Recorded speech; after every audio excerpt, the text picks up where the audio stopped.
용도를 알 수 없는 콘크리트 하수관 5개가 땅속에 수직으로 묻혔다는 내용입니다. 서울의 소리 취재팀이 국회 국방위를 통해 알아본 결과 해당 기간에는 국방부가 주관한 공식적인 공사는 없었던 것으로 확인이 됐습니다. 이 국방부 쪽에 질의한 거는 여하튼 답변은 왔는데 대통령실에 질의하니까 현재까지 답변이 없습니다.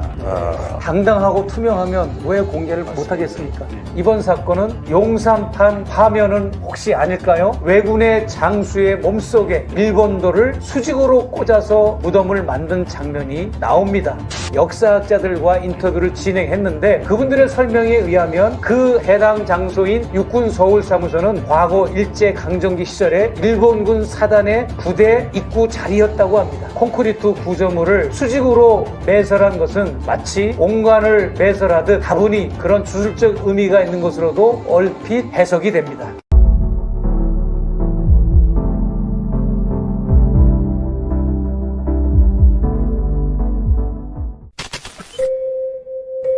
이 사람들이 풍수에 대해서 굉장히 소중하게 생각하고 대통령실을 옮길 만큼 푹 빠져 있는 사람들이기 때문에 저는 거기에 대해서도 아마 풍수의 입장에서 해석을 한번 해볼 만하다라고 저는 여겨지는 거예요. 오방에 심취한 자들에게 장악된 용산. 정체불명의 5 구조물.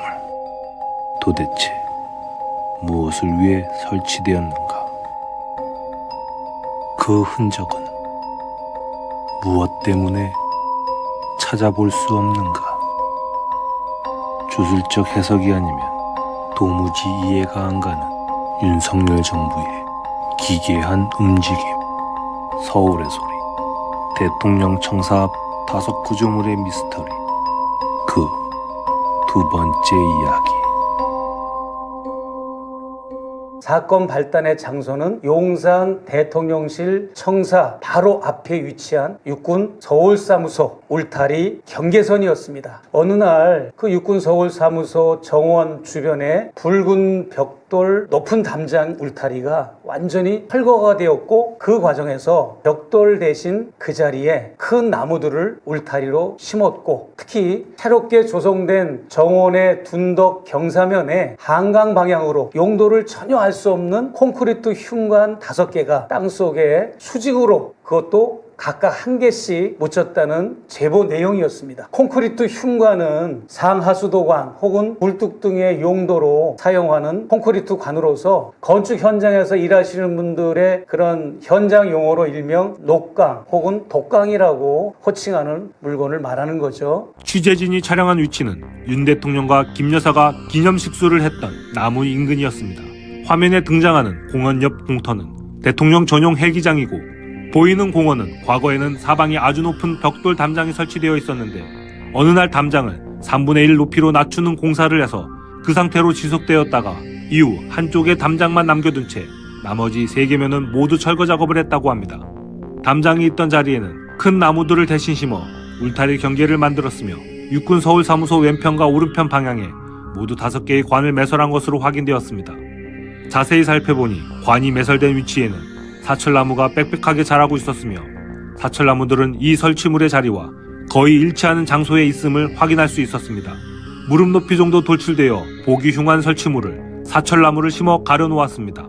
이런 구조물이 있다는 것을 용산을 출입하는 기자나 민원인들 그리고 일반 국민들에게 최대한 숨기려 한 것이 아니냐는 의심을 들게 하는 부분입니다. 요 담장이 헐고 나무가 심어졌는데 이것은 상당히 중요한 의미가 있죠. 재작년에 대통령 전용 헬기가 이 부근에서 그 소나무에 뒷날개가 걸려 불시착하는 사건이 한번 있었거든요. 그렇습니다. 그래서 여기에 시설이 이렇게 울창한 나무로 됐을 때는 안전의 문제도 생기는 것이고 또 여러 가지 어떤 그 이후에 비행상의 변경을 요구하는 부분이기 때문에 매우 민감한데 이건 대통령 전용 헬기와 관계된 부분입니다. 그래서 이게 어째서 이렇게 담장이라 그러면 시야 확보도 원활하고 또 안전관리에도 유용했을 텐데 이게 그 사건을 겪고도 나무를 심었다. 이게 이해가 되지 않는 대목이에요. 그러니까 이제 과거에 국방부 신청사였던 것이 이제 대통령실로 이제 바뀐 거 아니겠습니까? 그래서 저희가 그때 자료 조사를 요구해서 그 시점을 좀 확인했습니다. 그래서 건물 자체가 옮겨진 것은 22년도 4월 달이니까 3월 달에 대선이 끝나자마자 바로 이제 청와대에 들어가지 않고 대통령실로 이전을 해가면서 이제 옮겨간 것 같고요. 관련된 토지, 지금 여기는 헬기장이라든지 요 주변은 다 토지 아닙니까? 그렇습니다. 토지에 대한 이관 시점을 확인해 보니까 23년도 1월에 대통령실로 이관을 했다는 겁니다. 그러니까 지금 위성 사진으로 보면 22년도 11월 달에는 나타나지 않았던 그런 모습들이 23년도 4월 달에는 결국은 이제 나무로, 울창한 나무로 바뀌고 또 우리가 의심하고 있는 그런 시설물이 들어섰다는 거 아니겠습니까? 그렇습니다. 결국은 23년도 1월에 토지가 이관되자 대통령실에서 해당되는 공사를 하지 않았겠는가, 이런 좀 의심을 해보게 됩니다. 의심이 아니라 거의 의원님의 말이 저는 아주 완전히 그냥 한치의 의혹도 없이 그럴 거라고 저는 확신이 드네요. 서울의 소리 취재팀이 국회 국방위를 통해 알아본 결과 해당 기간에는 국방부가 주관한 공식적인 공사는 없었던 것으로 확인이 됐습니다. 저희 취재기자가 국방부 담당 공무원의 모니터 화면을 한 장 찍어온 것을 자료 화면으로 잠시 보도록 하겠습니다. 여러 가지 공사 목록들이 나오는데 얼핏 보면 어떤 특별한 이 사건과 관련된 공사 내용은 없는 것처럼 보입니다. 지금 우리가 제일 궁금하게 여기는 거, 국민들이 알고 싶은 게 과연 저 시설물들을 누가 왜 설치했는가, 그거를 알고 싶은 거 아니겠습니까? 그렇습니다. 그래서 이제 저희가 이제 국방부에다가 이제 먼저 질의를 했습니다. 이제 뭐 대통령실로 이전된 곳은 대통령이 바로 직접 22년도 4월 달에 이관 받았다니까 뭐 그거는 이제 차치하고, 해당되는 주변 토지, 대통령 바깥 주변 토지에 대한 관리권은 누가 갖고 있는가, 또 거기에 대한 어떤 공사를 했을 때는 누가 주관하는가라는 질의를 했을 때 국방부에서는 답변을 해당되는 토지 전부 다가 다 대통령실로 이전된 것은 아니고 어디는 대통령실이 이전됐고 어디는 국방부가 이제 계속 관리한다는 거예요.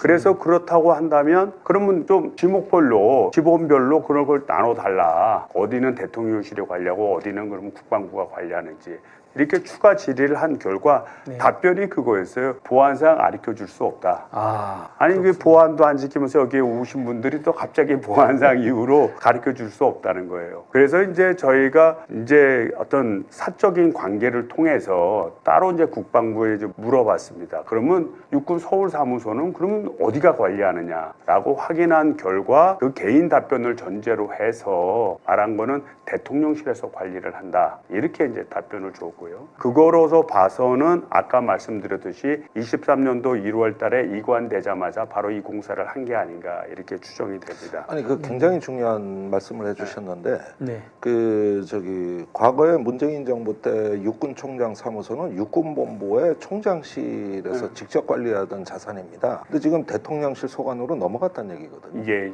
그러면 이건 더 이상 육군 자산이 아니에요. 즉 다시 말하면은 이 지역도 대통령실에서 모종의 용도가 있다는 뜻이다. 이건 굉장히 중요한 변화입니다. 애시당초 용산으로 집무실 이전할 때 없었던 얘기거든. 그리고 거듭 말씀드리지만 처음에 여길 대통령 제2집무실로 당시에 인수위에선 고려했었던 공간이라니까 이것도 가져간 거다.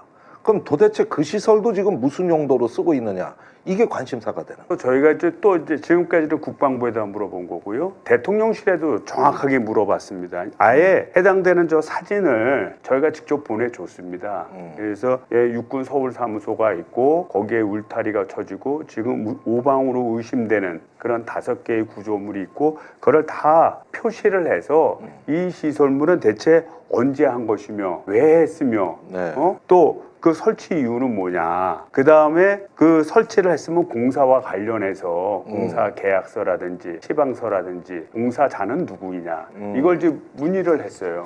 문의를 했는데 이 국방부 쪽에 질의한 거는 여하튼 답변은 왔는데 대통령실에 질의하니까 현재까지 답변이 없습니다.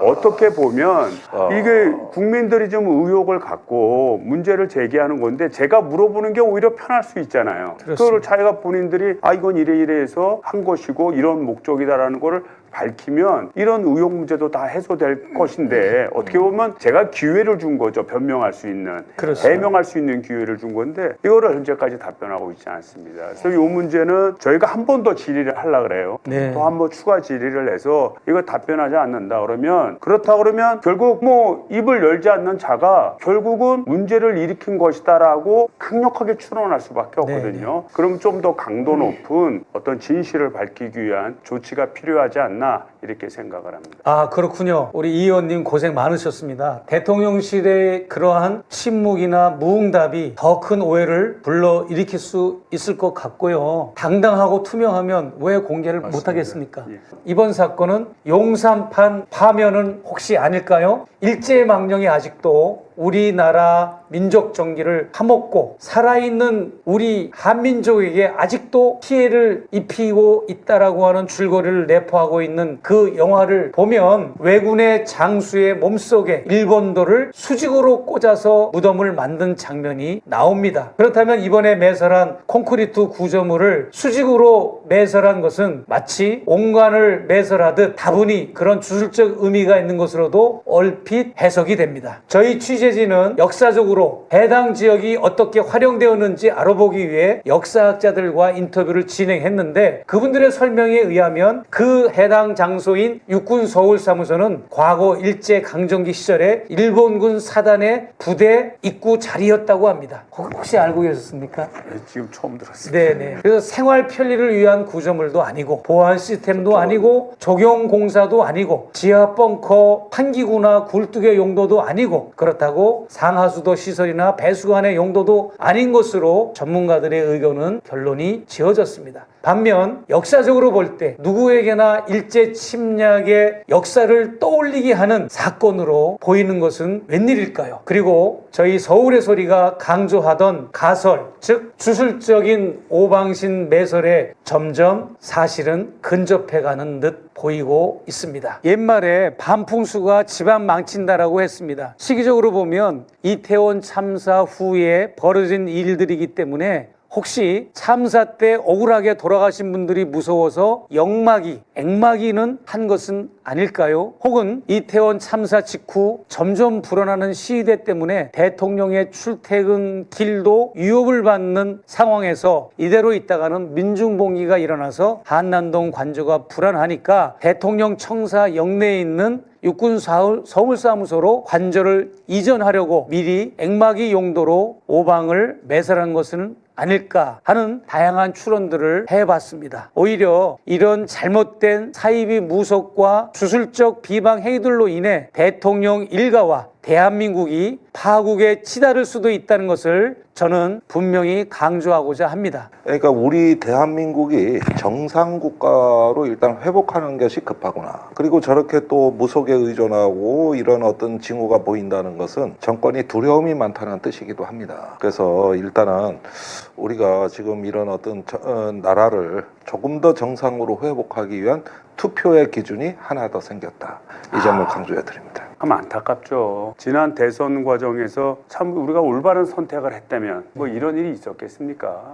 그래서 총선이 이제 며칠 후면 이루어지는데 참 올바른 선택을 해야 됩니다. 올바른 그렇습니다. 선택을 해서 우리 대한민국이 지금까지 성장해온 이 근본 바탕이 된 우리 합리주의가 무너지지 않도록 우리 국민 모두 함께 힘을 뭉쳐서 해결해 나가지 않나 이렇게 생각이 되고요. 저도 하여튼 이 문제를 밝히는데 좀 더 그 노력을 경주하도록 하겠습니다.